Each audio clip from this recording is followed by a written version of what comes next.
press conference, and this will be in two, English, and my colleague here, Comrade Mpepo, will read the Chichewa part. The theme of our press conference this morning is Malawi's triple threat: tax stamps, registration failures, and political arrest. And this has been organized by Malawi First, the People First. We are a pressure group, and our main goal is to speak for Malawians on various issues that are affecting them. Malawi, a nation renowned for its warm hospitality and resilient people, is facing an unprecedented triple threat that endangers its economic, social, and political fabric.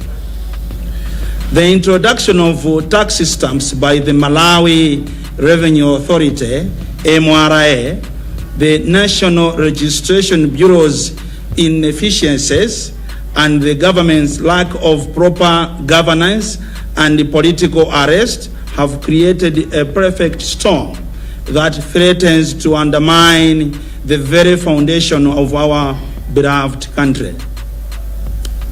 Members of the press and fellow Malawians, as citizens of this country, under the banner Malawi First, we cannot afford to stand idly by while our nation is pushed to the brink.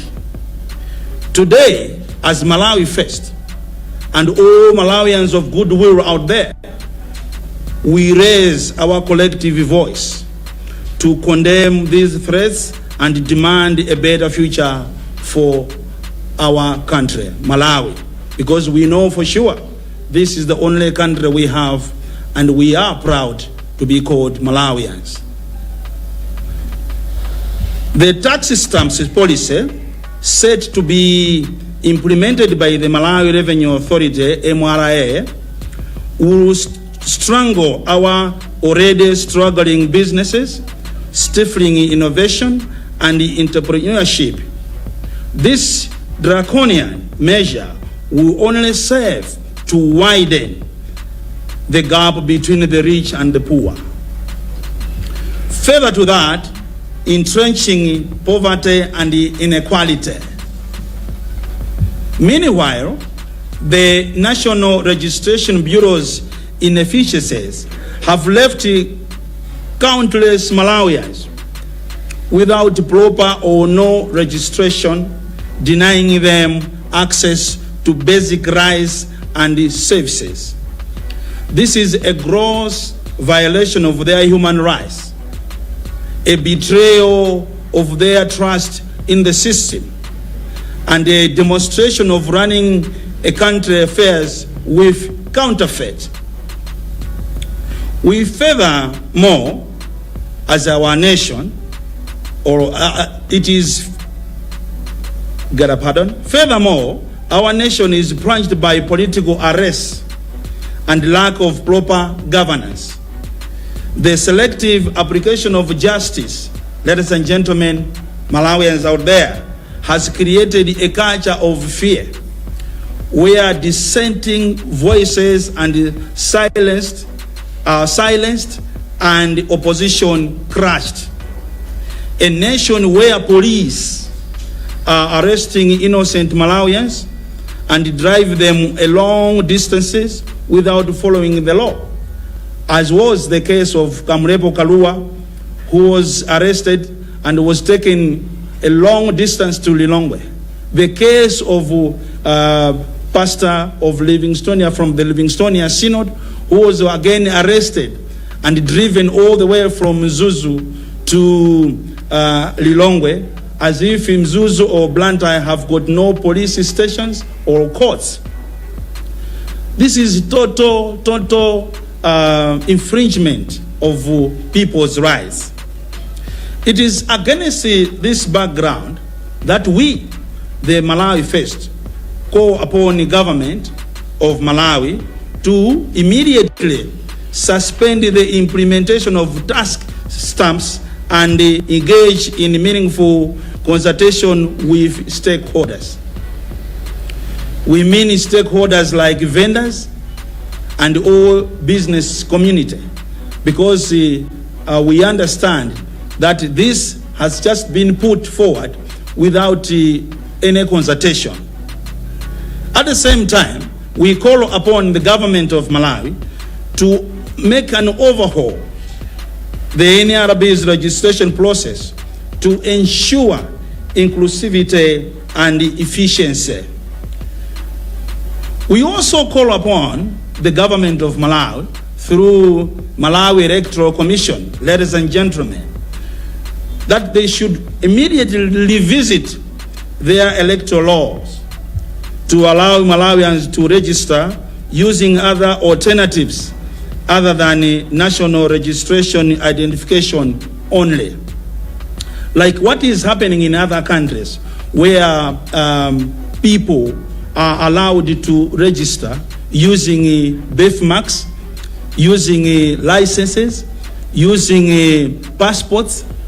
It is very, very strange in Malawi that even the new make chair has declared that if you have no ID, then you will not have the right to vote. This is also an infringement to the people's rights.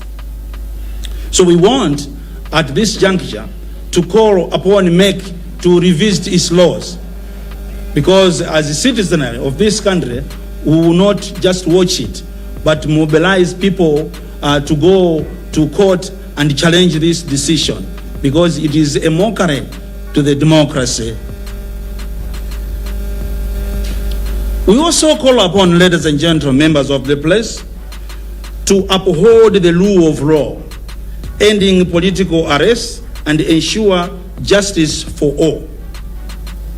We therefore, as Malawi First and Malawians of goodwill, give the MRA, that is the Malawi Revenue Authority, National Registration Bureau, Malawi Electoral Commission, and the government of Malawi 10 days to look into these pertinent issues affecting Malawians and come up with amicable solutions within the specified period.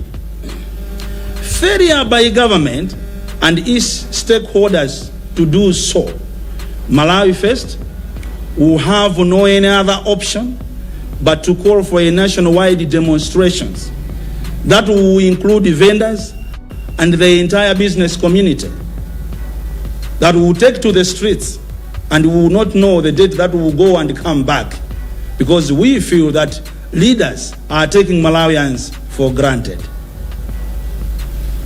Let us unite in demanding better future for our country, Malawi, where economic prosperity, social justice, and good governance are not just ideas, but realities on the ground.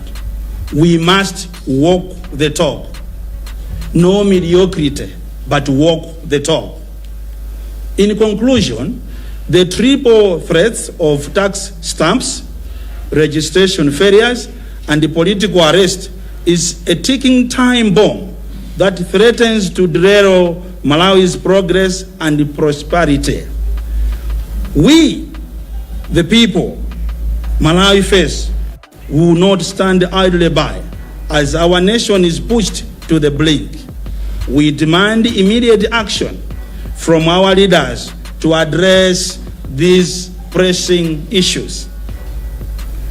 We also demand, fellow Malawians, members of the press, a future where entrepreneurship is encouraged and not stifled, where every citizen has access to basic rights and services, and where justice and equality reign supreme.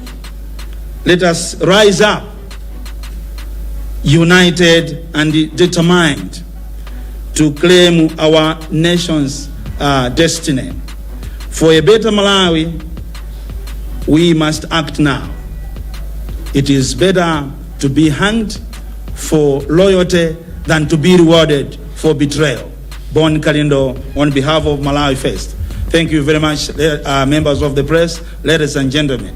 I now hand over the microphone to my colleague, Honorable Comrade Richard Mpepo, to say the same, but in vernacular language, Chichewa. Thank you very much. Titokoze kwambiri amalawi onse kwina kulikonse kumene mukutionera ena amene mukutimvera pa Times Radio. Ife amalawi first mawa uno tikungofuna tiyankhuleko mchichewa statement imene atsogoleri athu afotokoza mchizungu chifukwa cha ubwino wa anthu ena amene ali kuhusisha, amene ali kuntaja, amene akupezeka ku Mangochi, ku Balaka and all parts of the Malawi as a nation.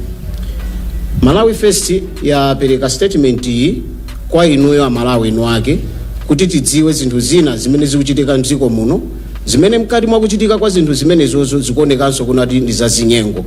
Ndiye mu statement yawo kapena mu chikalata chathu tikufotokoza kunena kuti dziko la Malawi limene ife timalidziwa monga dziko la mtendere, dziko la anthu amene amaopa Mulungu, komano dziko lili pa ziopsezo zitatu. Mkati mwa ziopsezo zitatu zimenezi tikukambapo za nkhani ya ziphaso zimene zabwera zili zachilendo pamenenso amalawi enu ake a business enu ake sanauzidwe tanthauzo ndi kumene akulowera nazo ziphaso zimenezi. Tikuyang'ana za nkhani ya kalembera waunzika amene akuonesanso kunena kuti akufika kumapeto komano phindu lenileni komanso kuti tione anthu amene akuyenera kuti akapindule sitikudziwa kuti akupindula ndi ndani. Nkhani ina imene tikufuna kuonanso mkati menemu ndiyokhuza kumangidwa kwa anthu pa zifukwa za ndale. Ndiye chotero tikukamba kunena kuti ife ngati nzika za dziko lino la Malawi pansi pa ndondomeko yathu imene tikusatira ya Malawi First monga pressure group imene tikuyenda nayo, imene cholinga chake kwambiri ndikufuna kuyimirira amphawi amene mawu awo sangamveke. Ife tili pano tiyimirire amphawiwo, tiyimirire a business iwo, tiyimirirenso ino atolankhani, tiyimirire angakhala aphunzitsi amene akanika kulembedwa ntchito, tiyimirirenso angakhala anthu amene ma pensions awo sakuoneka tsogolo lake kuti zimene zizipite patsogolo. Chotero tikukamba kunena kuti sitingakhale chete nkumaona mavuto amenewa akuchitika mdziko muno pamene ife tikunena kuti ndife omenyerera maufulu. Chotero lero tonse tasonkhana malo amodzi ama business ife omenyerera maufulu komanso inuyo amalawi inu ake mzika kuna kuti tiyeni tonse tituluse voice kapena ano uthenga upite kwa anthu kuna kuti mchitidwe umene akutionetserawo, mchitidwe otiopsezawo ma business athu tiupemphe kuna kuti uchepe, ndicho cholinga chonati tikonze Malawi wakomera tonse.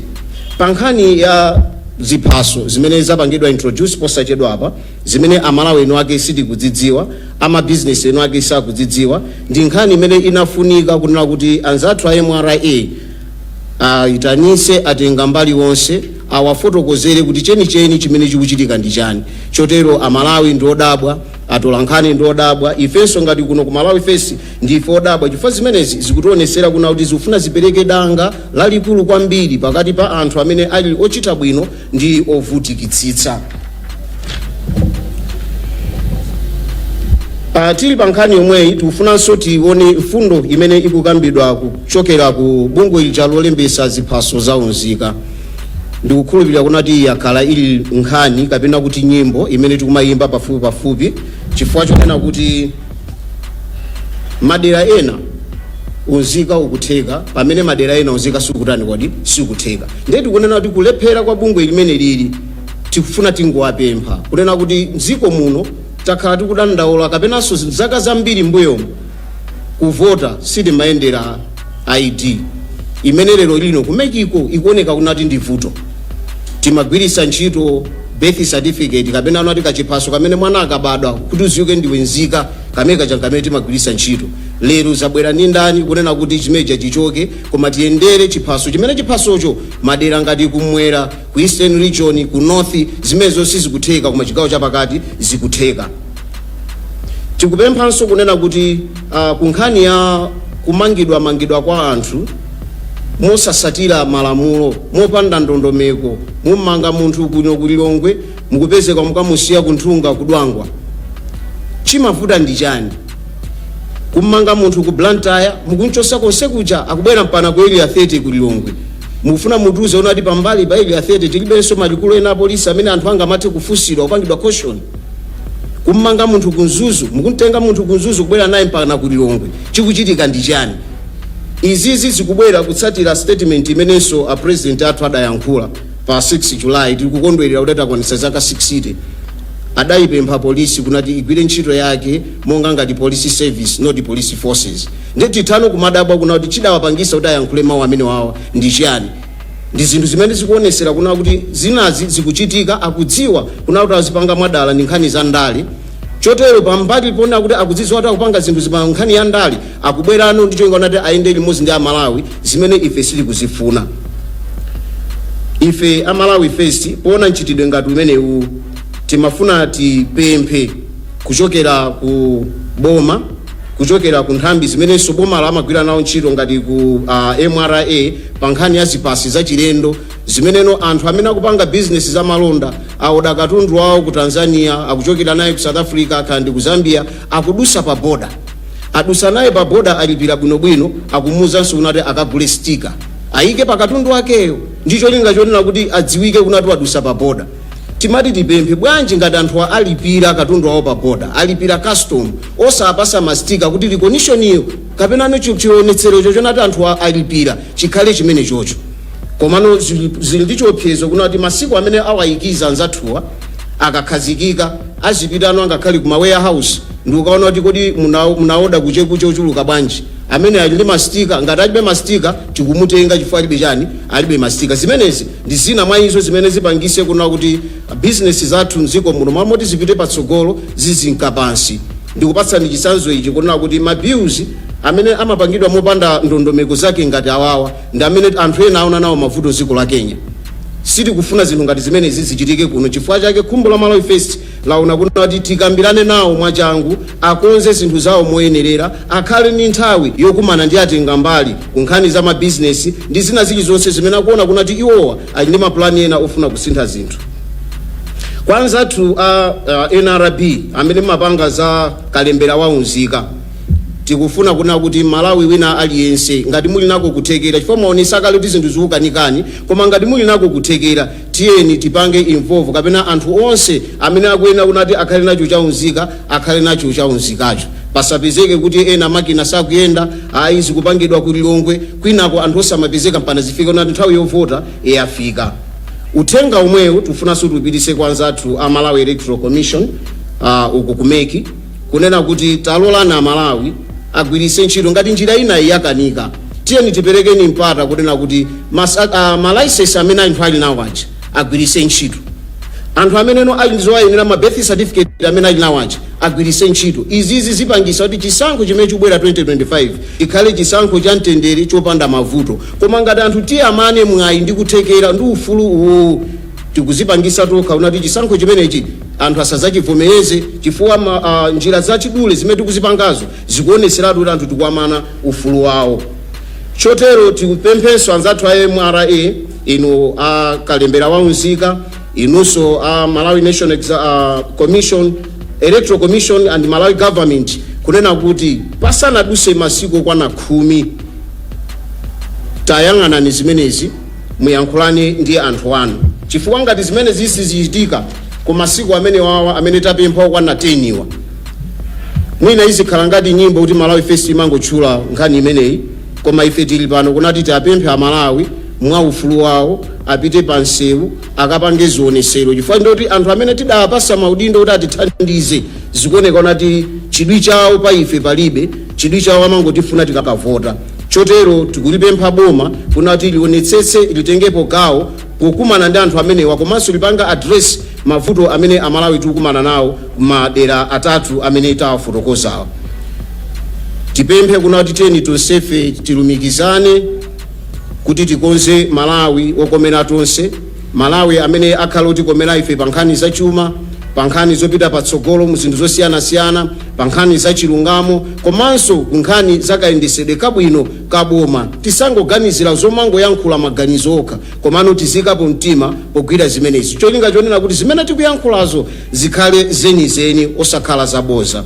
Kumapeto kwa zonse tikufuna tinene izi kunena kuti zinthu zitatu zimene zikupereka ziopsezo ku dziko la Malawi tikukambapo nkhani za chiphaso chimenechi chimene amalawi sakuchidziwa koma changotulukira mosadziwika bwino. Tikukamba za nkhani ya bungwe lolembesa za unzika, komanso tikukamba za kumangidwa mwachisawawa kosayang'anira malamulo. Tiyeni tilondole malamulo athu chifukwa izi zikupereka chiopsezo kwambiri kunzika za dziko la Malawi, zimene kumapeto kwake zipangitse kutsika pansi kwa chitukuko kapenanso kusatukuka kumene.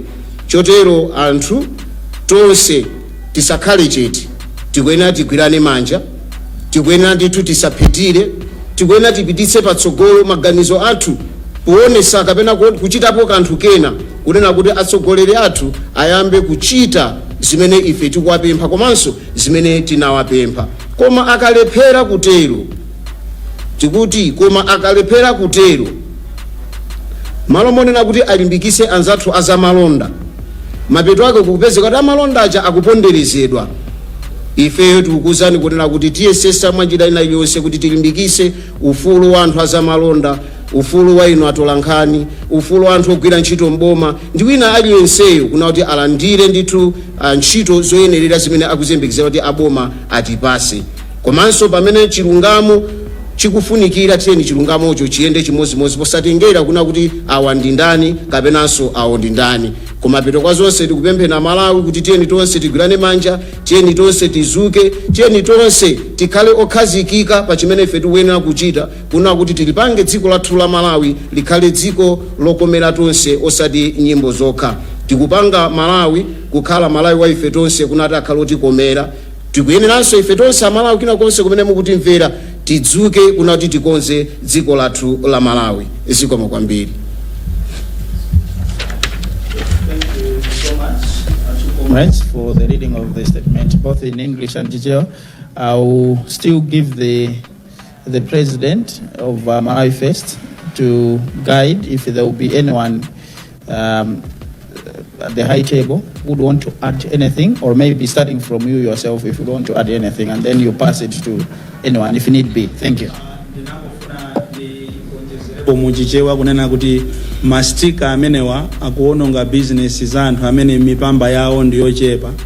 Pakali panopa economy ya dziko lino sizili bwino, kwacha yathu inagwa, anthu akalipira duty, akalipiranso Malawi Bureau of Standards, akukalipiranso mastika amenewa akukhala ngati akufa patatu.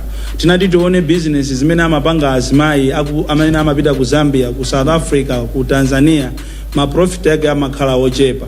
Paichite tikanapempha inu asogoleri kuti pena pache m'maofisi momwe mukamakhala muzithanso kuwaganizira anthu osauka chifukwa msonkho umenewu ubweretsa umphawi kwambiri kwa anthu.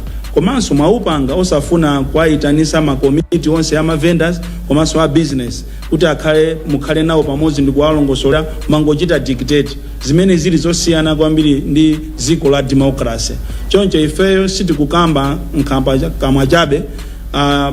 Tikuwerenga 10 days kuchokera lero ngati boma kuzera ku MRA komanso ku MEC kuzera kwa chair ameke anyuwani komanso registration bureau ngati simpangapo kanthu kuchita address mavuto amene tanena pano. Imene ndi shauri yanu, ife tipita pansewu fache ndi ufulu wathu mu dziko lathu la democracy kuti tipite pansewu tikapange zionesero. Sintakuziwa ngati anzanga ena mulipo ndi zile bwino. Thank you so much. Yeah, thank you. And we'll now go to the last but one on the list on our program, which is the questions from the members of the press. So if you have a question, you raise up your hand. I'll bring the mic, you introduce yourself and the media house, and then you pose the question. Thank you.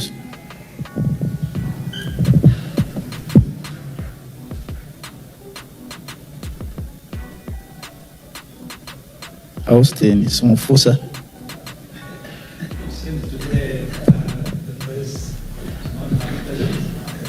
Austin, he always has a question. All right, ine ndi Austin Katunga kuchokera ku Mzati Radio and TV. Kwambiri funso langa lubwera pa mfundo yokhudza bungwe la MEC kulembetsa anthu pogwiritsa ntchito ziphaso za muzika.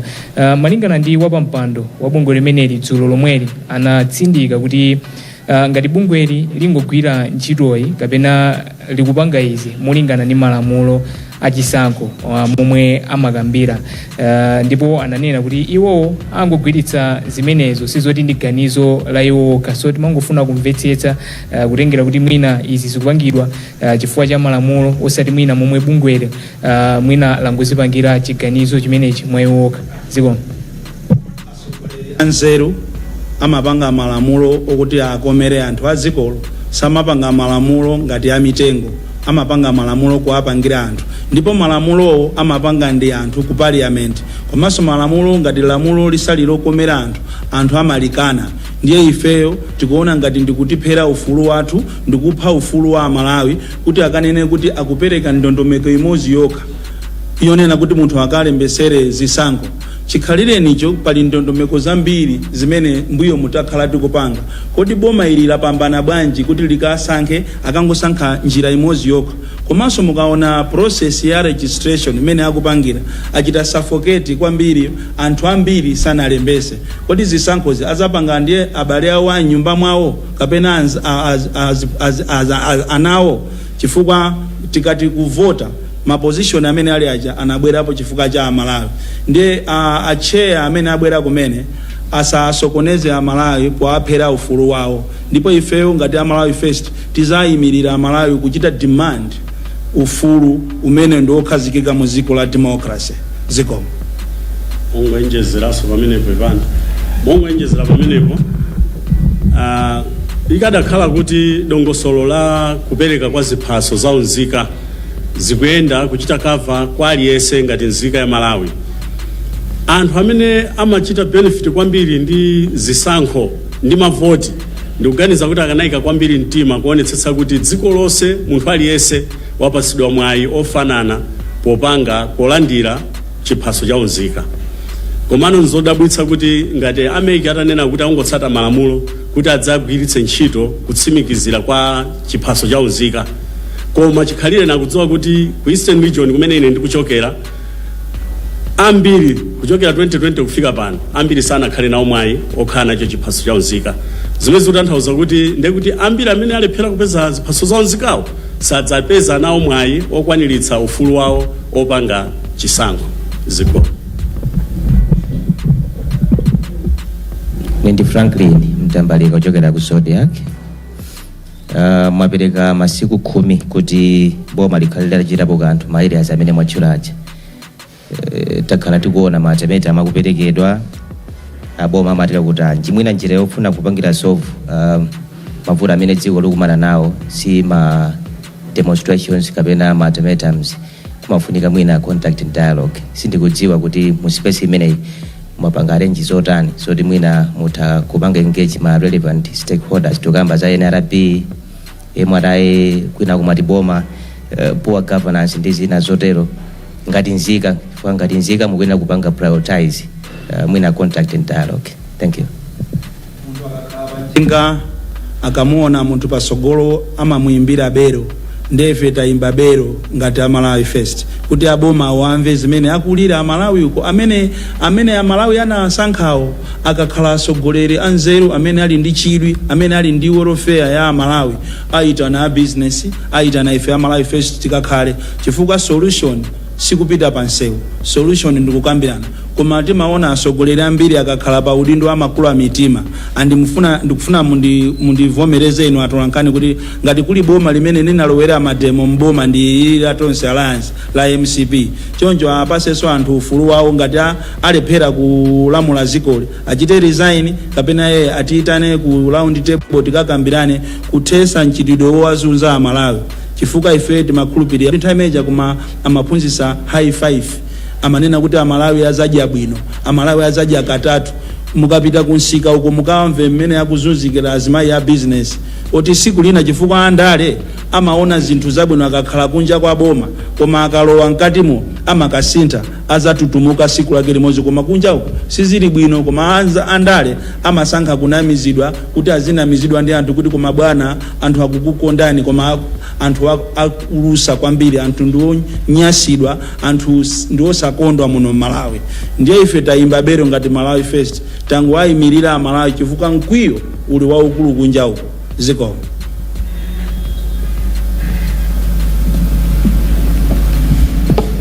Yeah, thank you so much. It seems we have exhausted all the questions. Yeah, we'll now move to the last part on our agenda item, which is the concluding remarks from the President of the Malawi Fest. Over to you. We would like, on behalf of all Malawians out there, to thank you, members of the press, that every time when you make a call, you are there for us, because you are there for the country. For any message to go out there, it requires you. So we don't take your coming here for granted, and we should thank you very much, sincerely, for everything that you do for your country, and may God bless you. Wishing you all the best as we leave this place. Thank you very much.